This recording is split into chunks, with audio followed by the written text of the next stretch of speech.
আজকের আলোচনার বিষয় একই আদম এত রূপ হওয়ার কারণ কি, তদ্রূপ মা হওয়ার বেলায় কেমন হবে। আদম বলতে আমরা সাধারণত হযরত আদম আলাইহিস সালামকেই বুঝি। বলা হয়ে থাকে তিনি দুনিয়ার প্রথম মানুষ। এই আদমই হলো প্রতিনিধি বা খলিফা। আমরা হলাম বনি আদম। তবে সাধনার জগতে যারা আদম সিফাত অর্জন করতে পারবে তারাও আদম। দুনিয়াতে আদম প্রেরণের প্রমাণ কোরআন শরীফেও রয়েছে। যেমন আল্লাহ তাআলা ইরশাদ করলেন,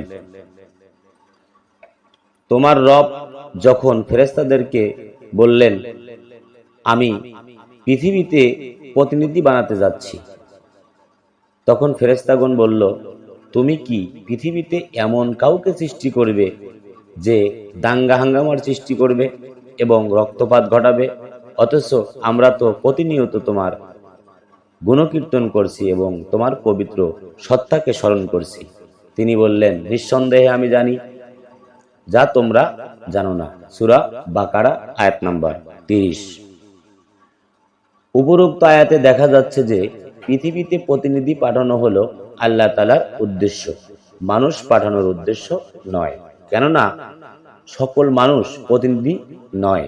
সকল মানুষ যদি প্রতিনিধি হয় তবে তারা প্রতিনিধিত্ব করবেন কাদের উপর?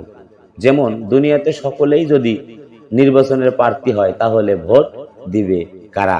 সুতরাং আল্লাহ তাআলার মূল উদ্দেশ্য হলো প্রতিনিধি প্রেরণ করা, আর এই কাজের জন্যই দুনিয়াতে সকল মানুষ পাঠানো। কেননা জনগণ ছাড়া রাষ্ট্রপ্রধানের কোনো মূল্য নেই। মনে করুন এই বাংলাদেশে যদি কোনো মানুষ না থাকে, শুধু একজন রাষ্ট্রপ্রধান থাকে, তাহলে তার কোনো মূল্য নেই। কেননা তিনি প্রতিনিধিত্ব করতে পারবেন না এবং কোনো মানুষ না থাকার কারণে তিনি কোনো মর্যাদা বা মূল্যায়ন পাবে না।